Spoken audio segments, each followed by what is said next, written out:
तो हम लोग आज टॉपिक देखेंगे एक्सचेंज ऑफ गैसेस। तो गैसेस एक्सचेंज कैसे होता है? गैसेस एक्सचेंज करने के लिए कुछ फैक्टर का होना जरूरी है, जैसे पार्शियल प्रेशर और सॉल्युबिलिटी फैक्टर और थिकनेस ऑफ मेम्ब्रेन। इन तीनों चीज़ों का होना जरूरी है। पार्शियल प्रेशर यह बताता है कि कितना प्रेशर लंग्स के अंदर प्रेजेंट है और कितना प्रेशर ब्लड में, कितना प्रेशर जो है वो ब्लड में प्रेजेंट है, ब्लड वेसल्स में, ताकि इजीली एक्सचेंज हो जाए, गैसेस एक्सचेंज हो जाए ग्रेडियंट बना के। पहला प्रेशर ग्रेडियंट, दूसरा सॉल्युबिलिटी फैक्टर। अब कुछ गैसेस ऐसा है जो तुरंत डिसॉल्व हो जाता है, जिसका सॉल्युबिलिटी फैक्टर बहुत ज़्यादा है, इवन वो कम प्रेशर में भी इजीली सॉल्युबल है। और कुछ गैसेस ऐसा है जो हाई प्रेशर पे भी सॉल्युबल नहीं है, तो उसके बारे वो देखेंगे। और थिकनेस ऑफ मेम्ब्रेन कैसे अफेक्ट करता है गैसेस एक्सचेंज को, ये भी देखेंगे। सबसे पहले पार्शियल प्रेशर में देख लेते हैं।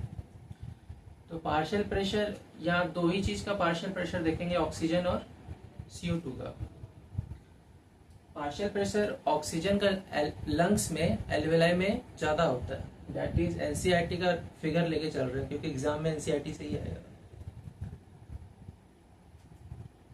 तो पार्शियल प्रेशर ऑक्सीजन का 104 mm ऑफ Hg है और पार्शियल प्रेशर ऑफ CO2 क्या है, 40 mm ऑफ Hg। इस समय ब्लड वेसल्स में कितना प्रेशर है? ब्लड वेसल्स में इस समय यहाँ प्रेशर होगा बिफोर एक्सचेंज, मतलब जब ब्लड यहाँ पे प्रेजेंट है,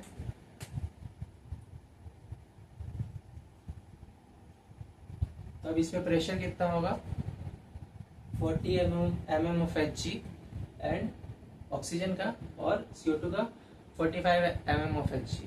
फिर जब ये लंग्स के पास पहुंचेगा तो CO2 दे देगा लंग्स को, और वो पल्मोनरी वेंटिलेशन हो जाएगा उसका, पल्मोनरी वेंटिलेट कर देगा उसको, और ऑक्सीजन को अपटेक कर लेगा। तो ऐसा क्यों हुआ?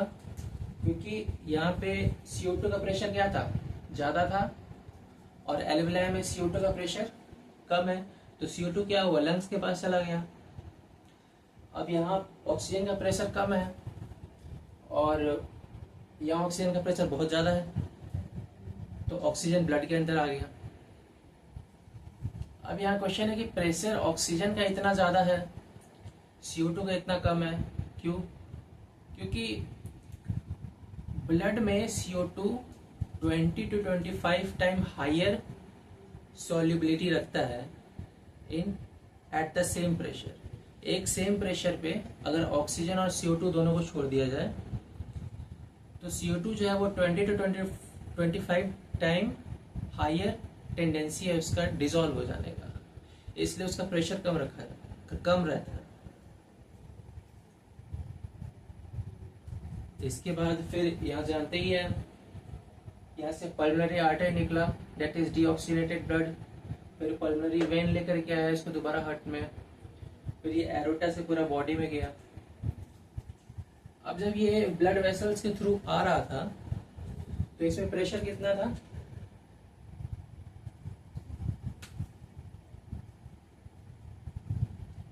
अगेन इसमें प्रेशर था CO2 का 40 mm ऑफ Hg और O2 का 104 mm ऑफ Hg यहाँ पे।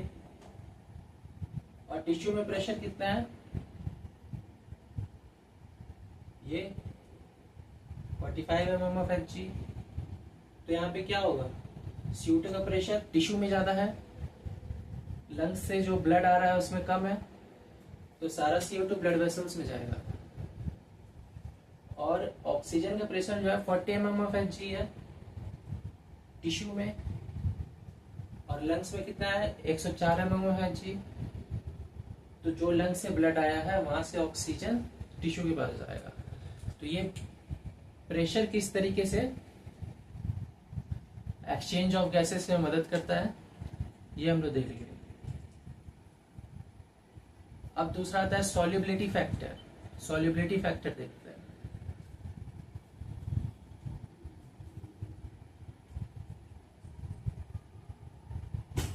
इसी में देख लेते हैं। तो सॉल्युबिलिटी हम लोग किसी भी गैस का रॉल्ड्स लॉ से निकालते हैं, और रॉल्ड्स लॉ से निकालने के बाद फिर हम लोग को पता चला कि जब गैसियस ट्रांसपोर्ट होता है तो ऑक्सीजन जो है वो लंग्स, जैसे ही ब्लड लंग्स से प्यूरिफाई होकर के आता है, ब्लड वेंटिलेट होकर आता है, तो 100% ऑक्सीजन कौन कैरी करता है भाई? तो 100% ऑक्सीजन कैरी होता है बाय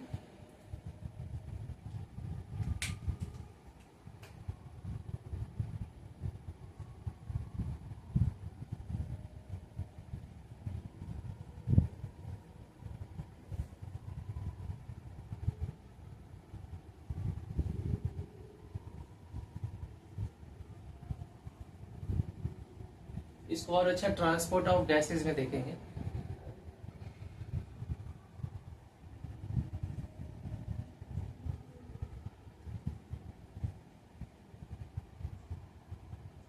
नाइन्टी % ऑक्सीजन जो है वो हीमोग्लोबिन कैरी करता है, और 3% ऑक्सीजन ब्लड प्लाज्मा कैरी करता है। और जब टिश्यू से होकर के दोबारा ब्लड हार्ट के पास जाता है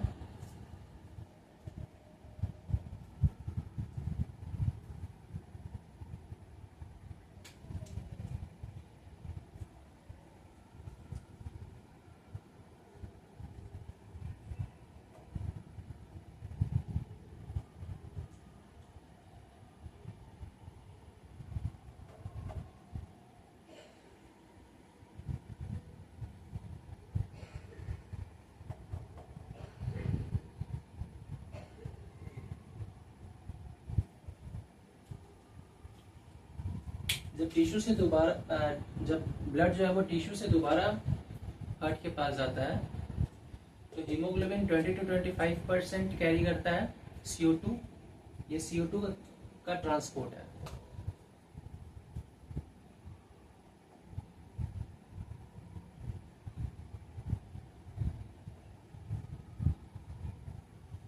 एस बी जहाँ जैसे हम लोग देख पा रहे हैं यहाँ CO2 का प्रेशर क्या है, ज्यादा है, ब्लड में कम होगा तो यहाँ CO2 का ट्रांसपोर्ट होगा, और यहाँ पे O2 का प्रेशर ज्यादा है और टिश्यू में O2 का प्रेशर क्या था, कम था, तो यहाँ से ऑक्सीजन ट्रांसपोर्ट हो रहा है, ऑक्सीजनेटेड ब्लड आ रहा है इधर से, तो इधर से ऑक्सीजन का ट्रांसपोर्ट हो गया, इधर से CO2 का ट्रांसपोर्ट हो गया। अब इसके बाद सॉल्युबिलिटी में देखा जाता है, जैसे एनसीईआरटी में तो इतना दिया हुआ है, लेकिन अगर सॉल्युबिलिटी फैक्टर में देखें तो और भी कई फैक्टर आता है। अब जैसे बाइकार्बोनेट है, CO2 बाइकार्बोनेट CO2 कैरी करता है, तो वो बाइकार्बोनेट भी रिएक्शन से आता है कार्बोनिक एनहाइड्रेस से, तो उसको ट्रांसपोर्ट में देखेंगे, उस वहाँ पे सॉल्युबिलिटी और अच्छे से समझ में आएगा। और इसको अगर अच्छे से देखा जाए सॉल्युबिलिटी में तो फिर रॉल्ड्स लॉ का फॉर्मूला यहाँ लगाना पड़ेगा, तो उतना नीड नहीं है।